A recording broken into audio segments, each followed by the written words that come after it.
Let's finish this furnace already and fire it up.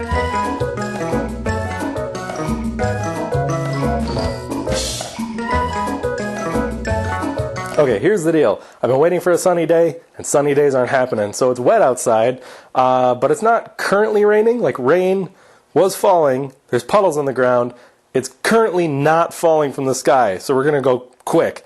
I'm frankly sick of waiting. Literally sick. I got the flu or something yesterday, but I don't currently feel like I'm dying thanks to a bottle of Dayquil and a whole lot of coffee. So we're going to try to make this quick. It's kind of chilly. But you saw a couple of videos ago, when I put the liner on there, I would try to dry it out. So I'd take the burner, light it, stick it in the hole for like a couple seconds, pull it out, shut it off, let it cool off.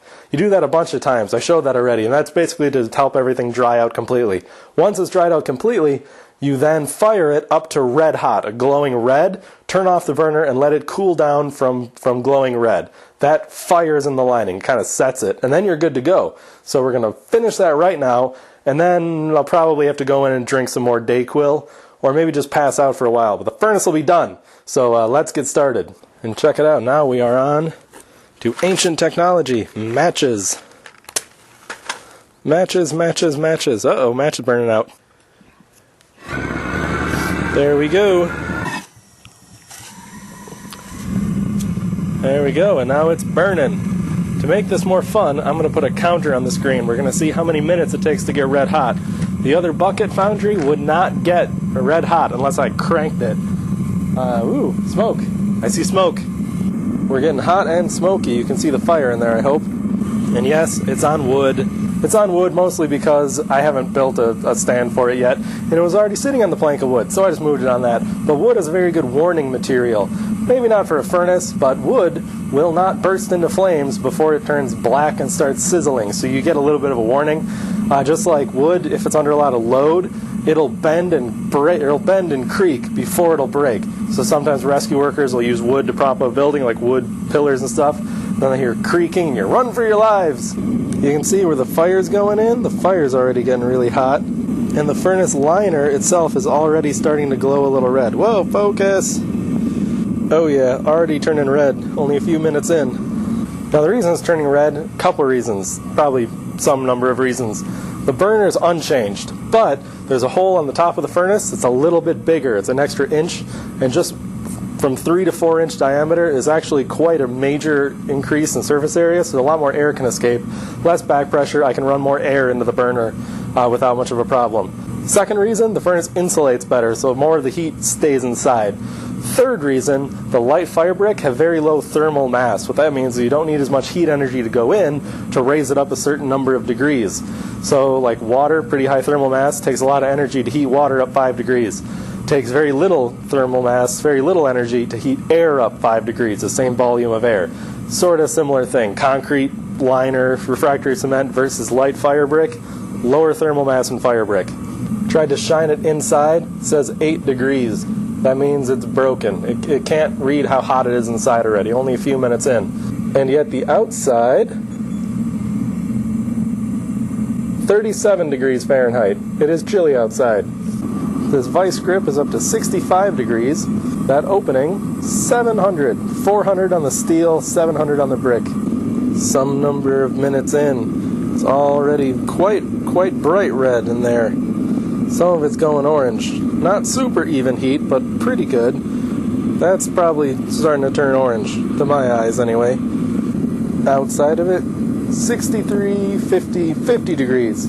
Finally settled on. 90 for the lid though. 120 near the opening. Check it out. It's pretty warm in there.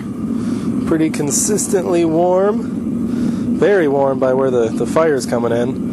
So at this point, it's up to the firing temperature. I'm supposed to turn the burner off and let it cool down. And that will end the furnace construction functionally. I want to pretty it up a little bit. Shut this off. Remove it. Ooh, yeah, look at that. The flare is pretty roasty as well. Very good insulation in there. And if you can see, it is glowing. And I can see that with my eyes, and it is still daytime. So, you know, it's bright enough to be seen in daytime. It's cloudy, of course, but it is still daytime. So now I leave it. I let it cool off naturally, and then we're good to go. One cool thing I noticed, the air kind of goes in a spirally fashion, and it comes out, it must come out going in one direction, because it changed the color to the heat, whatever, affecting of the steel on that side only. We'll tear this thing down later and see what happens, see if there's any damage. Hopefully not. One day and progressive illness later. I no longer feel like I'm dying, though I do sound like I'm dying. So, you know, win some, you lose some. But this is nice and cool.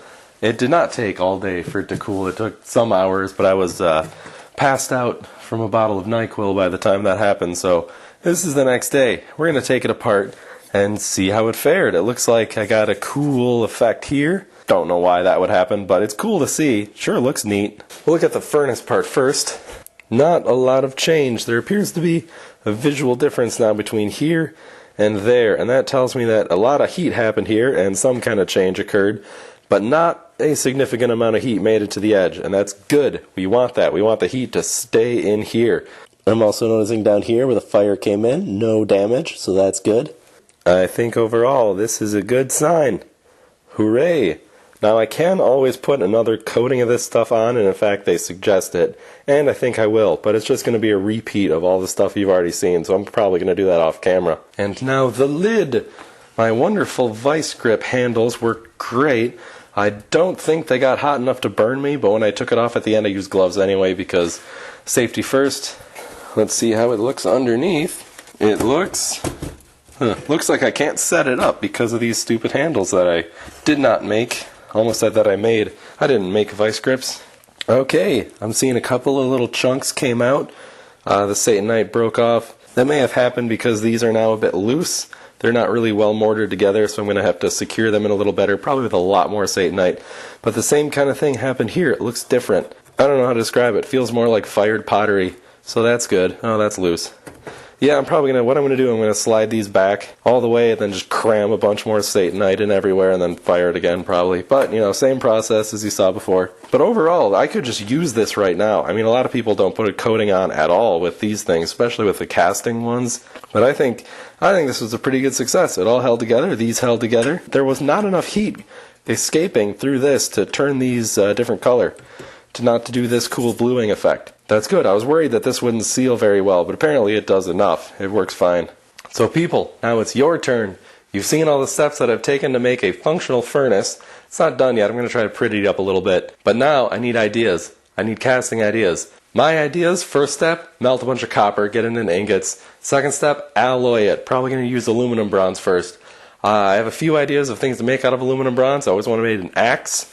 Cool historical looking double-bladed axe. We'll go into all the axe history and nerd stuff later. There's a fascinating documentary. No, later. We'll go into it later. No tangent. There's also a bunch of historical bronze artifacts that I would like to replicate. I think that would be really cool. I have the ingredients to make silicon bronze, a specific alloy. I can also get tin to make normal historical bronze. Try to be more accurate or whatever. But give me ideas. Ideas. Give me now. Post in the comments, what should I make out of what kind of bronze? Bronze is my main goal here, but I can still do aluminum and other stuff. And if there's other cool alloys, let me know. Don't hold out on me. You have like a few weeks because propane ain't free. So get to thinking. Brainstorm. Also in the future, probably some kind of cart so I can move this thing around without carrying a plank of wood. Also handles, but that might be in conjunction with someone else. And I'm going to stop talking. I'm going to stop talking. I'm going to go inside. I'm going to cough a bunch, drink some NyQuil, and then I'm going to go to sleep. So have a good night, and I hope this is not communicable through YouTube or you're all screwed.